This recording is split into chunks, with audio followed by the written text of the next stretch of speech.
situation is grim. There's more. Begin by...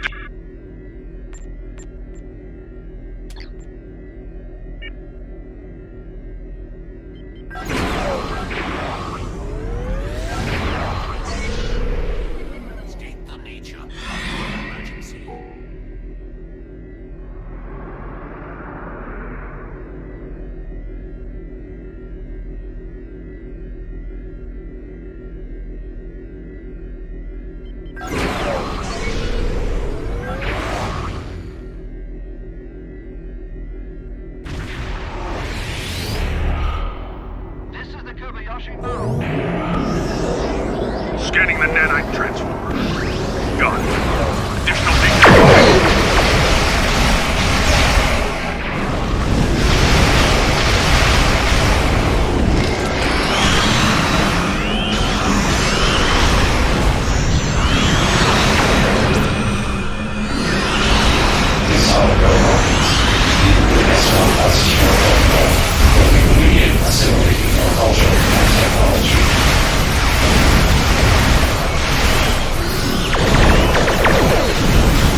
Sensors confirm that the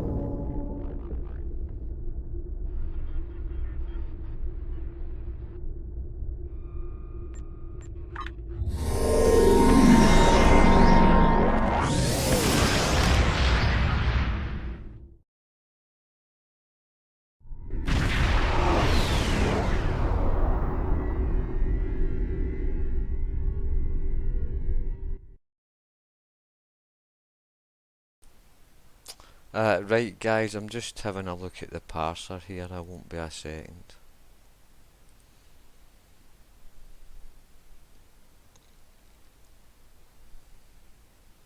Okay, it should go at 95.74 K there. And if I drill down into it, combat time was 7 minutes 49 seconds. And she get 55 kills there. So I'm happy with that performance. So we'll have a look at the ship and the ship build here.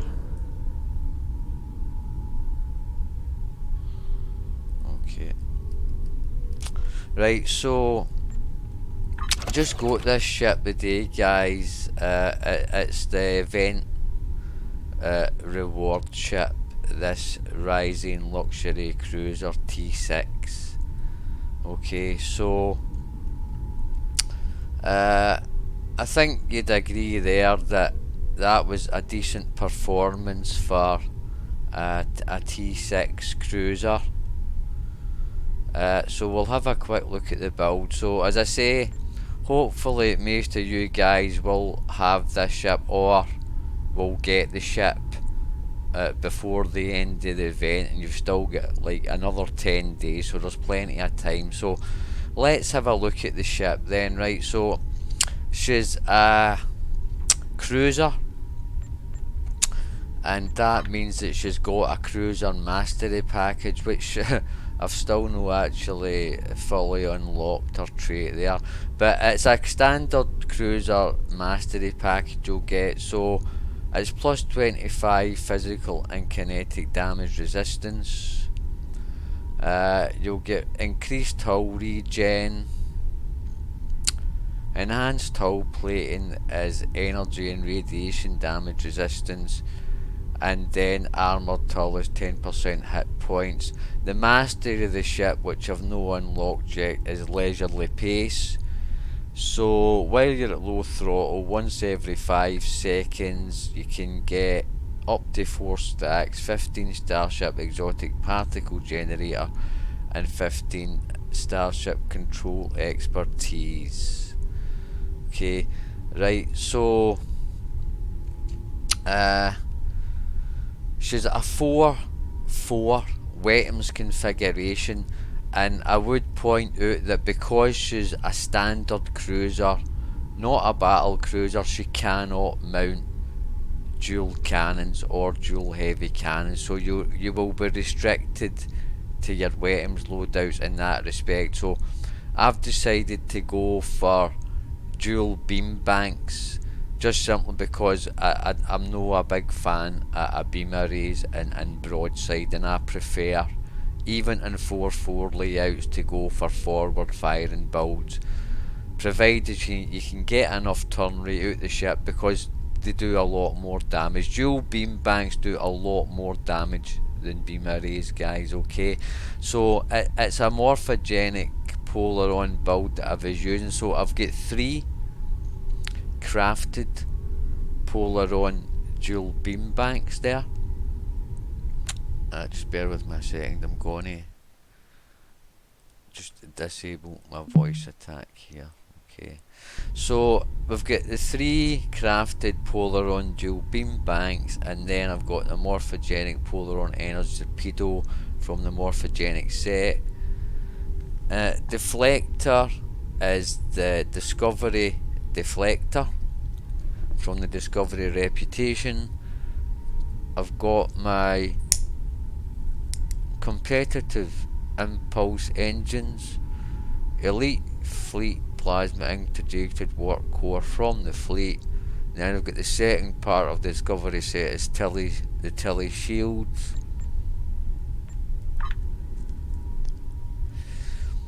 And that gives me a 2-piece bonus for 120% hull regeneration there. Aft weapons, I'm using a crafted omnidirectional Polaron beam array. I've got the morphogenic Polaron energy weapon, part of the morphogenic set. I've got my kinetic cutting beam from the Omega Reputation, and finally I just rounded that out with a crafted Polaron turret. Devices are Kobayashi Maru, energy amplifiers, reactive armor catalyst. You get that from the mission Broken Circle in the Iconian War Arc, and then I had a red matter capacitor. You get that from the Phoenix boxes, guys. Okay. Engineering consoles are a Bellum EPS flow regulator from the Discovery Reputation store. I've got a tachyokinetic converter from the Lobe store. Bionusual infusion circuits also from the Lobe store. And then I've got a Bellum RCS accelerator also from the Discovery Reputation store. Finally, I had my Link Command Matrix, which comes from the Jem Hadar Vanguard carrier. Science was simulated module from the Omega Reputations, DPRM, and then the 0 point energy conduit from the Romulan Reputation. Tactical consoles are the final part of the morphogenic set, which is the morphogenic matrix controller. Then I had a Polaron vulnerability locator from the fleet. Finally, Lorca's custom fire controls from Discovery Reputation. There, okay. So I'll have a look at the stats, so you can see my stats there.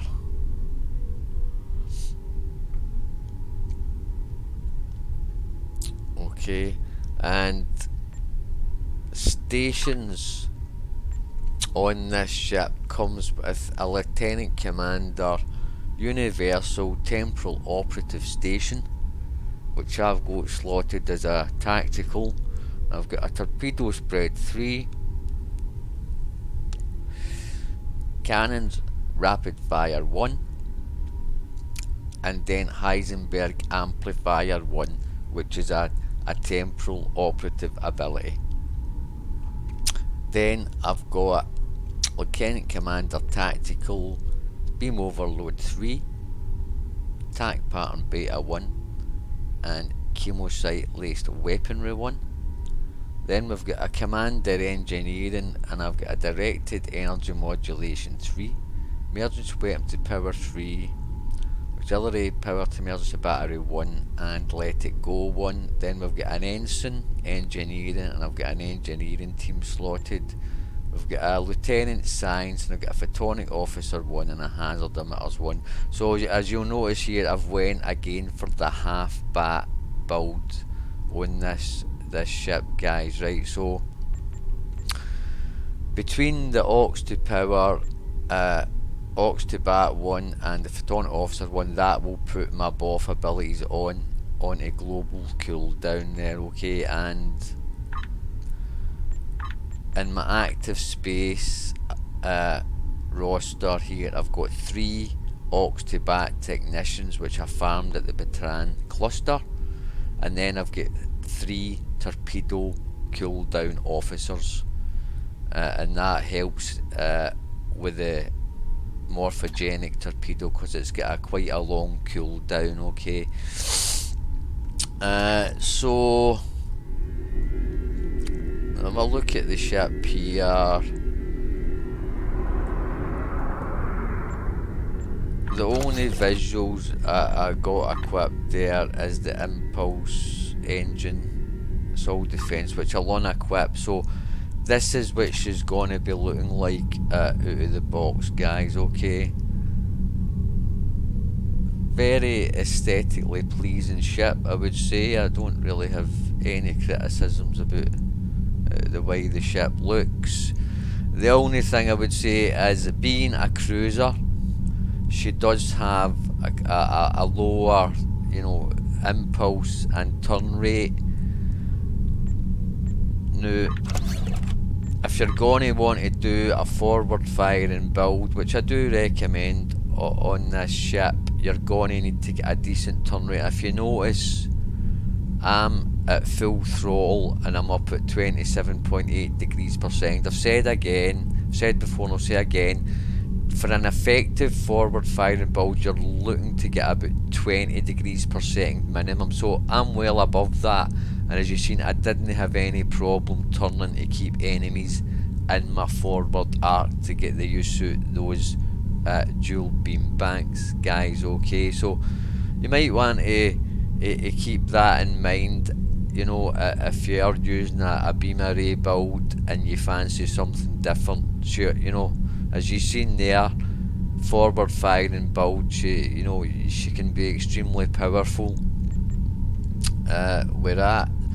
So, is there anything else that I have not covered about the ship? Stations, yeah. I was using Miracle Worker primary and Strategist secondary, right? And if we come down into the space traits, personal traits were a good day to die, superior projectile training, beam barrage, beam training, bulkhead technician, intelligence agents attaché, ablative shell, techie, Terran targeting systems, starship traits, emergency weapon cycle, supercharged weapons, cold-hearted, improved photonic officer, and improved going the extra mile. So as you notice, I haven't even upgraded this ship to a T6X, guys, and she's performing excellently. So I would say, if you've got a T6X,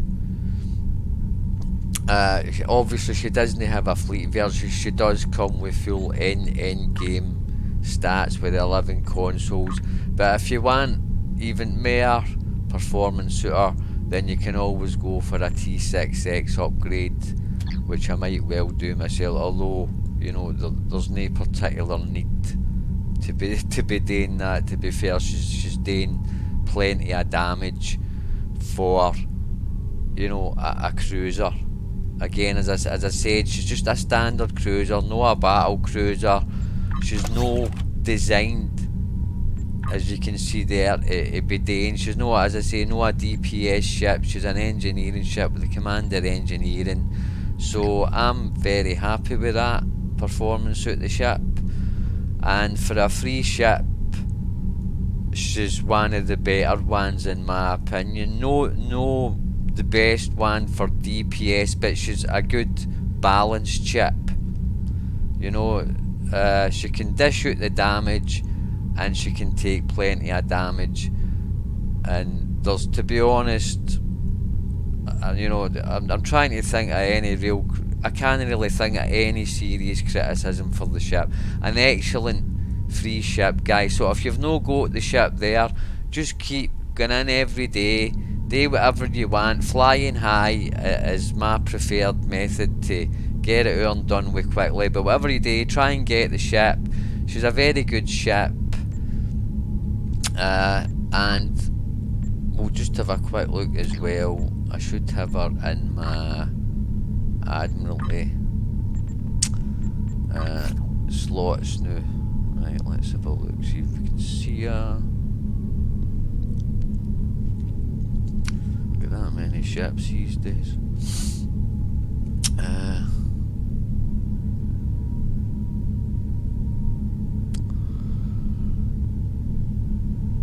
Right, let's see if we can find her.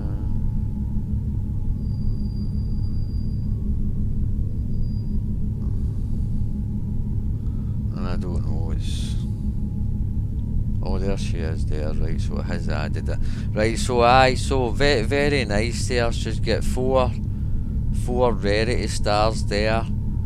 You can see her stats there, obviously a heavy engineering ship, but and this is a good one, guys. Ignore plus and minus eng modifiers from events, and that can make her extremely useful, because that is actually something I don't have. I've got ships that ignore plus minus tack from events, plus minus side from events, but no the plus minus end. So that's also quite a nice Admiralty card to be getting there as well. Right, so I'm going to bring the video to an end, guys. I think I did cover everything there. As always, as I've forgotten anything, contact me in the game, drop it in the comments, and I'll answer you there.